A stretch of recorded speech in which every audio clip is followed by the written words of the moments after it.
Well, for the longest time, we've had service animals in our country, and that's really governed by American with Disabilities Act. It's an ADA policy that allows dogs or miniature horses to assist people with disabilities.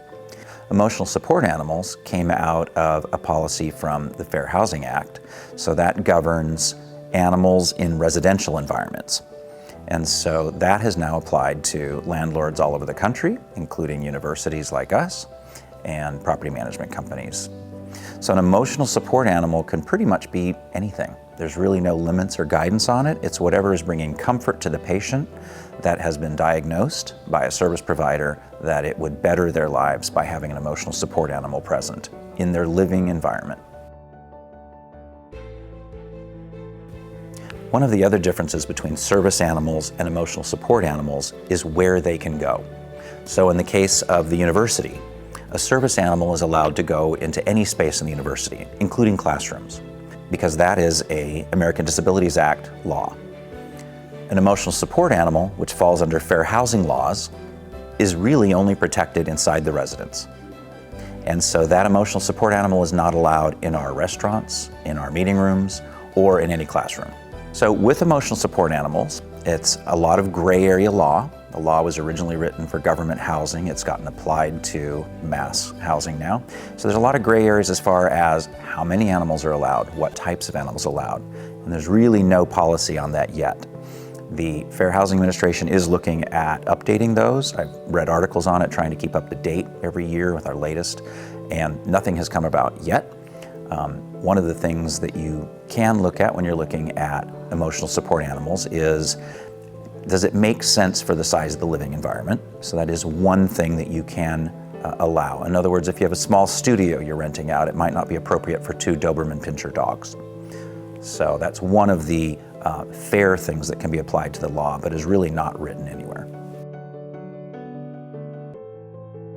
At Humboldt State University, and also with properties that I manage as a landlord, some of the issues that have come up have been students that might say, I'm bringing an emotional support animal, and they don't have documentation, or what we've seen also is internet fly-by-night companies where you pay a $50 fee and get a printed certificate, and suddenly you have an emotional support animal.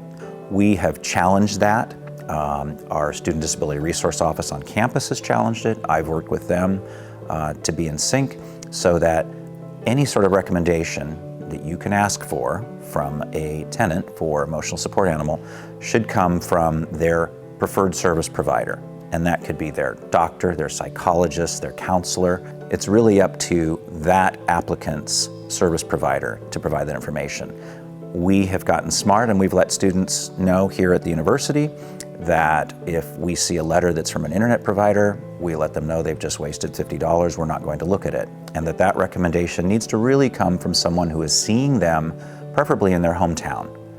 One of the quick checks we do is just look at the address on the letterhead, where is it coming from, and where are they living? And you can do a quick match that way.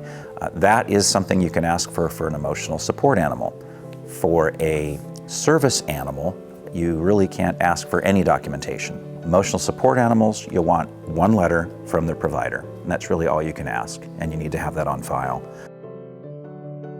Often we hear landlords contacting our office with questions about they rented to someone and there was no animals, and then all of a sudden there's an emotional support animal brought into the equation, a month, 2 weeks later, whatever.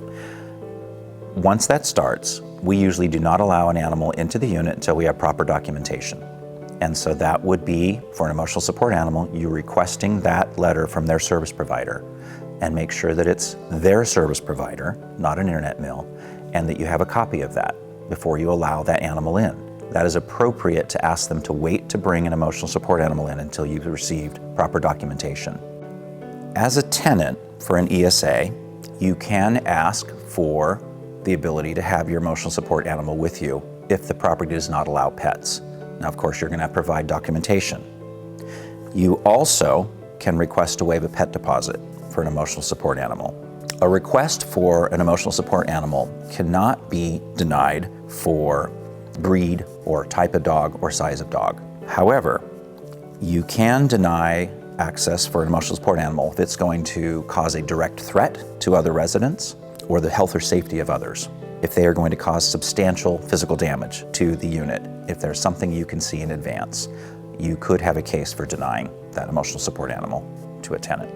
One of the things here in Humboldt that landlords should work with is the local animal shelters. So when a student is going to adopt an emotional support animal or is in the process of it, often I will get a call from the animal shelter wanting to know if it's okay for this student or this resident to have an animal in their living residence.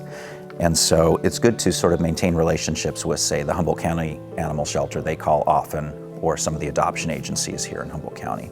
Some of the other things that you can make sure are enforced are not having the animal left alone for extended periods of time. If the owner is not picking up after the animal, leaving waste around the yard or in the unit, those are reasons to deny an emotional support animal or have them removed. One of the misnomers is that having an emotional support animal or a service animal waives issues like charging for damages or wear and tear or threatening other roommates or things like that. All of those still apply. So one of the things we've done and struggled with at university is puppies. So for example, we require that an emotional support animal or service animal is up to date on vaccinations. Most dogs or cats are not vaccinated fully until after about 4 months. And so we've placed that in our rules and guidelines so that we don't get animals under 4 months. If you have an animal under that, it's reason to deny because they're not fully vaccinated. Also, it may be causing a lot of damage because they're not potty trained yet. You can ask 2 questions for a service animal. Number 1, is the dog or service animal required because of a disability? The second question is, what work or task is the dog or service animal trained to do? What you cannot ask is, what is the disability the dog or service animal is trained for? And you can't ask the applicant what their disability is. One of the issues that we've struggled with is trying to make sure that all of our requests for emotional support animals and service animals are valid, because we want it to be real and not diminish the needs of others that really have needs and the system's being abused. And so often we'll find students down at the local pet store buying jackets that say service animal and thinking that counts, or emotional support animal and putting a jacket on them. And I often tell them that's not required, and it really doesn't mean much at all. And we really want to make sure that the folks that we're accommodating have documentation if it's emotional support, that if they have a service animal, it's really required to do tasks or works for that resident. So for landlords, this is often a very new experience. The last couple of years this has come up. Emotional support animals at Humboldt State and many colleges across the country have exponentially grown year to year. 5 years ago, we might have had 5 in housing. Now I'm dealing with about 50 here in our 2,000 units. So one of the things has been the learning curve for people in the community to sort of learn that yes, you do indeed need to allow emotional support animals. You can't say no. You will be sued. It's a legal matter and it's a fair housing law, so you will be challenged on that. So be familiar with what you can and can't say. Be familiar with your rights as a landlord as far as safety, cleaning, damages, and being upfront.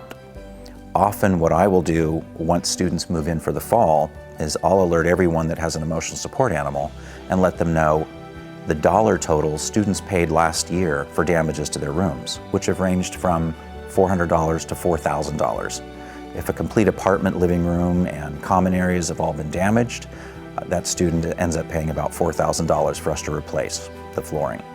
And so that, I think, is a pretty important thing to remind younger students that may not know what they could potentially face if their animal is not trained or causes damage in the unit.